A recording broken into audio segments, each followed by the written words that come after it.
Welcome back to another episode of Tea and Bizz-Kits. Shh, it's 5:30 in the morning. My name's Bizzle, and today we're taking the Striker to the rolling road at Northampton Motorsport. All that work that I've done, it's time to get it tested and see how much power it makes. Like, share, subscribe.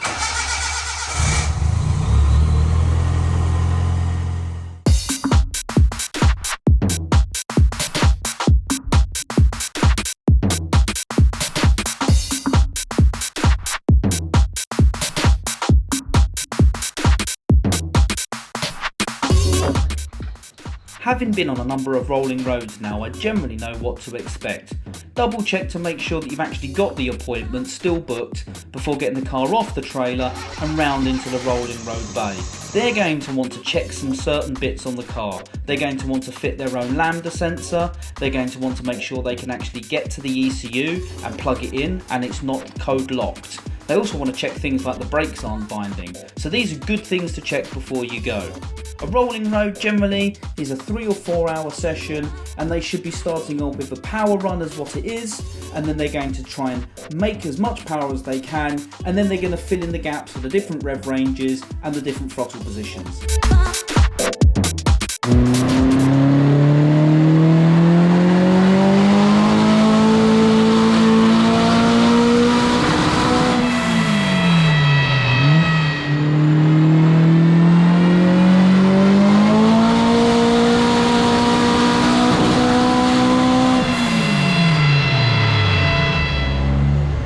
So with the car strapped down and the safety checks done and the first few full power runs under our belt, what did we think? What did you hear here? I heard it was flat. I heard that was not revving out to the rev limiter as I expected. There was no bup up at the top at all. Was that a misfire there? Was that the clutch slipping? I thought the clutch was definitely slipping, and Troy agreed. So we adjusted the clutch and we had another go. But this is not a good start for what's meant to be a baseline full power run.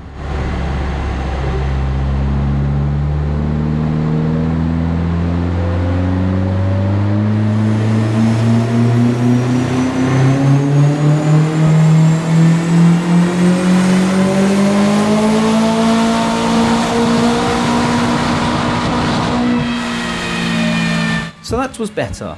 The clutch was not slipping, but it did still flatline. There was no rev limiter there. There was no do up that way. No, there was still definitely a misfire. So something is still not quite right. Now I'm confident the fueling is good. We've checked that over in previous episodes. But the ignition, spark plugs, coil pack, something's not going on quite right here. Troy turns back to the laptop to see if there are any settings that he can tweak to help diagnose what the problem is, or see if there's something more fundamental or an indicator within the Omex programming that is starting to highlight what the problem could be.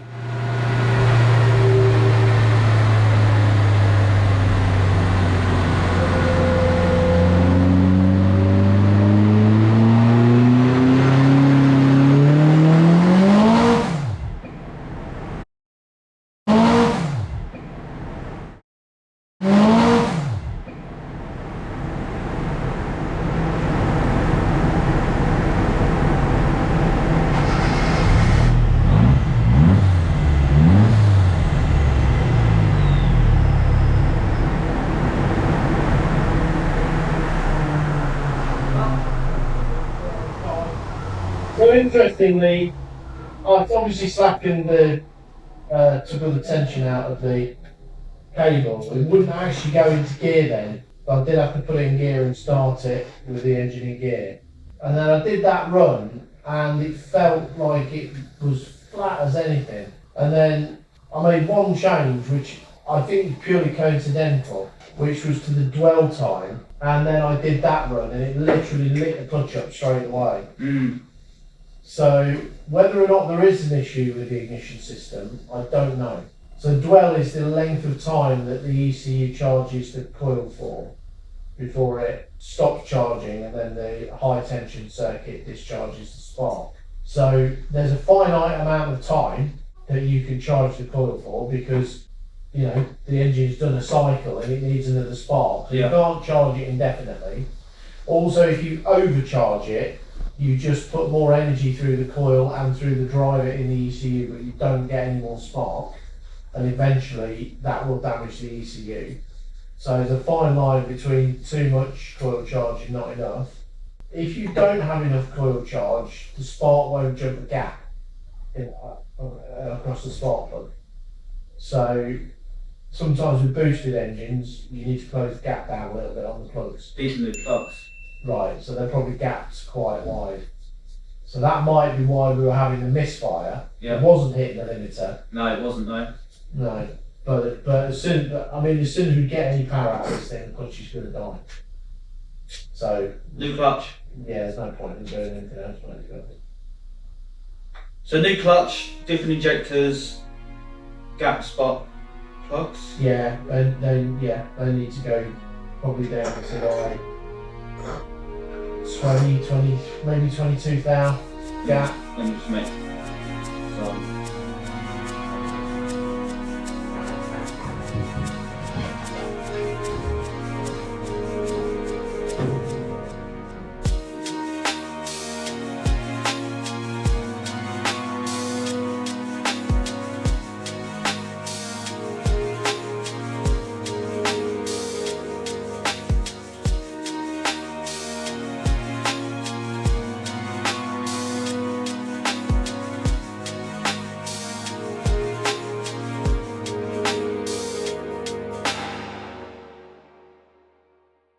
Oh dear.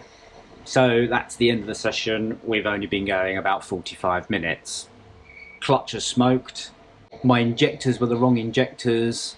They should be high impedance and they're low impedance. Spark plugs probably needed gapping because it was misfiring at the high end. But it does look like we're making 1.5 bar a boost. Okay, so you are unstrapping the car because it didn't go very well. Yeah. Probably about an hour, and most of that we was talking about the setup and stuff. So in the end, clutch stopped it, right? Yeah. So essentially, there are obviously some other issues that clearly need some further work to address. Yep. But you know, we need to be able to run the car repeatedly and reliably to bottom out those issues, and clearly the clutch is literally about to disintegrate. I think I managed to catch it on camera actually. Yeah. It'd be interesting to look back, but that was a Yeah. big puff of smoke and a lot of awful smell. The first couple of times, you know, the engine's misfiring, there's a lot of stuff all happening, it's quite difficult to I couldn't feel the car moving about at all, which you always get if the car wheel spins. You get obviously an increase in RPM that doesn't really match the roller speed. But the telltale is just like on track, if the wheels are spinning, the car will move about. Oh, right. Not significantly, but you'll just feel it waggle the back end. Or on a front-wheel drive car, you'll feel a little bit more torque steer. But there was none of that. So I wasn't sure. Then obviously we got a full power run, albeit still misfiring. And I thought, yeah, the clutch is slipping. We obviously then adjusted it, made a couple of changes to the engine management. Started what looked like a reasonably promising run, and then at 4.5k, it literally just was like, you know, someone had stuck their foot on the clutch. Yeah, it did pick up pretty quickly. Yeah, and lots of smoke. So yeah, lots of smoke. Hopefully, I can get it back on the trailer. So yeah, clutch was one thing, and then generally we're happy with the boost for what we could see. Yeah, I mean, on the run we did manage to sort of 7,500. It was holding, making good boost, and it was increasing linearly, which is obviously how these chargers work. And we saw a peak of 1.3 bar, so this looks good. Okay. Obviously, we hoped to change the injectors. Oh mate, I cannot believe that. But I had a set, sent them back. I checked; they are high impedance, the ones that I had, right. And I brought them with me last time. Yeah. And then we didn't bother fitting them because we had issues last time. Yeah. And I thought I'll take the opportunity to get bigger ones, and I got the wrong ones. But to be honest, in some ways, the clutch wouldn't have saved it. No, you know, so it's not. No. But obviously, for next time, there's that to look at. I think possibly some of the misfires were probably related to spark issues, and had we have not had the problem with the clutch, the next thing we would have done would be to pull the plugs out Yep. and close the gap down. As you said, they're new plugs. They're probably gapped from the factory at 40 thou. Yeah, I just checked and thought they were okay. So they are like Iridium 7s. Yeah. Would you say they're okay? Should be. Yeah. I mean, possibly 8s might ultimately be the way to go. Because I had a set of 8s in there. Yeah. They were only the cheapo, like nickel-plated ones, which is part of the reason I switched them out. But they had massive gaps on them. They were really carboned up as well. They were really black. And I just thought maybe they might have been a little bit too cold. So the bigger gap is, is something that the manufacturer will do to increase the effectiveness of the spark. It's got to jump a big gap, and as long as the system's got enough energy to make the spark jump that gap, you get a nice fat spark. It ignites the mixture. Better combustion, less emissions, all that stuff. But as soon as you start adding boost into the equation, the cylinder pressures rise, and you then need to start closing the gap down so that the ignition system can generate enough energy to make the spark jump the gap when it's under more extreme pressure. Okay. You can, of course, we talked about turning the coil charge time up. Yeah. But that's not an open-ended book. But that was an interesting thing, because you said you did that and you noticed a big difference. Yeah, I'd put a number in that I wouldn't ordinarily run in the ECU, because I think long-term it will cause an issue with the coil and the ECU. But just to see whether it was ignition-related, I stuck a big number in there, and then as soon as we got to 4K, that was what the clutch went, the clutch let go. But on what data we did get, it looked like that was going to be a good run. Yeah. So I think closing the gap down, maybe having a look at the leads. I mean, I wouldn't jump to replacing the coil pack sort of straight away. I think they're ones we keep in stock anyway, so we could maybe, if that looks like an issue next time round, we could maybe change that just as a test. But I think if we close the plug gaps down, I think we might sort that. Can I stick with 7s for now? Or stick with 7s for now. Okay. So spark plugs are okay, just need to be gapped. And then you were saying the exhaust is... Yeah, the exhaust sounds incredibly raspy. Really like it's a bottleneck. And looking at it, it looks like it is. That where it joins the silencer from the collector is, to my mind, way too small to flow this kind of air. So...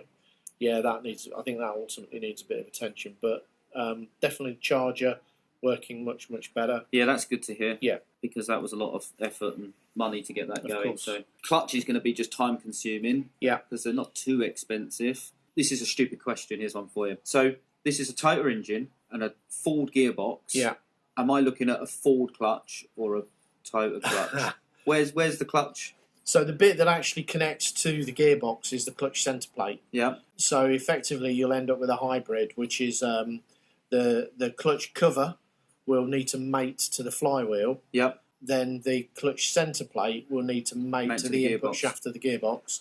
And then you just need to make sure you've got the right release bearing for the type of fingers on the clutch. Yeah, yeah. I mean, either you can do... I don't know whether TTV deal direct, they might do. I was going to ask if you recommend a clutch. Yeah, well, we deal with TTV. TTV. And they'll do a clutch for... Well, the thing is, they'll make anything. Oh, okay. So, as long as you give them the right information, they will make you anything. And in fact, Chris was just talking about the Fiat R-Baths. We look after 3 R-Bath 500s, which are turbocharged. They've massively moved in specification. They've gone from effectively a mildly modified road spec car to a full race car. And one of the issues we had when we started to generate some big torque was the clutch. Oh, okay. And TTV were great. We did a lot of back and forth measuring, etc., but the finished article just spot on. Well, they might be worth a call then. Hopefully I can say to them I've got a Type 9 to a 4 age and they have a lot of that. They might even have that. Literally, this is quite common. I mean, obviously, Type 9s, as you know, are in loads of kit cars, and these aren't unusual engines. Loads of them use the 16 valve. Yes, I would say whether they'll have the product on the shelf, they'll have definitely they'll have drawings, and they'll be able to make something. That's good. So that looks like a way to go then. Okay, so spark plugs, exhaust. I'll see what I can do. Clutch, and then injectors. Yeah. Another question for you, as you've got more experience with these kind of things. I can hear a high-pitched squeal coming from the front of the car, but has only come since I've changed the belt and put the supercharger on. Yeah. For me, it sounds like almost like a metallic-y bearing. Like a chatter. No, more like a squeal. You could have almost put it down to belt squeal, but it's not. Yeah, I didn't really necessarily pick up and no. Okay. I mean, well, the chargers they are noisy, especially when the dump valves open at idle. They're usually open, so you've got all the air that the charger is moving is coming out of your your little trumpet there. Yeah, so yeah. These things do tend to sound. And I noticed that. So another thing that I changed was the air filter, because I had like an ITG. Right. When I spoke to the guy who did the supercharger, yeah, he said like if it's got a foam filter on it, get that off because it will just crush it up, and it was old as well. So. And I've noticed that's making a lot more induction noise as well. Right. So yeah, all of this stuff, yeah, little nibbles. I think off of the last rolling road. Yes. And as we kind of joked, it's just basically pushed it down. Bit further down the transmission, which yeah, I was worried about, and is very common, I guess. Always just find the next weakest link, really. Yeah. When we wheel it back, we'll see if we've got any oil leaks. Yeah. Right. Get it unstrapped. Yeah. Okay. Not good. More money, more time.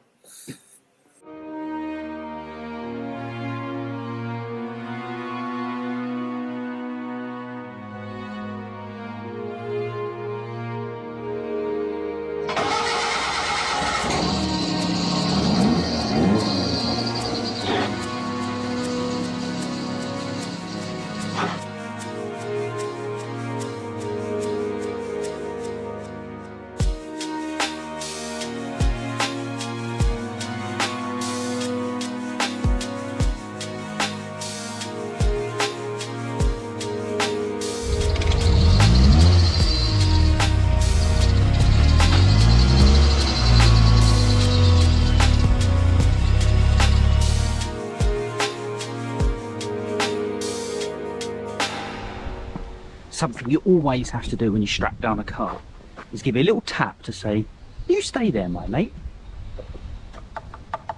Not quite the ending what I wanted today at Northampton Motorsport here, but thank you very much to Martin and Troy for doing their best. Unfortunately, it was something that I hadn't done that caused the end of the day very abruptly, only there for about an hour or so. Yeah, clutch has given way. Exhaust looks like it's quite restrictive. I had the wrong injectors, so maybe that's my bag, but to be honest, it's the clutch which ended it. So we've got some work to do here. I've never changed a clutch before, so tune in to see that. If you enjoyed this, please subscribe, share, like it, because I've got a fair old bit of work on my hands and it's going to be entertaining because I've never done anything like this before. So this is Tea and Biscuits. My name's Bizzle. See you soon.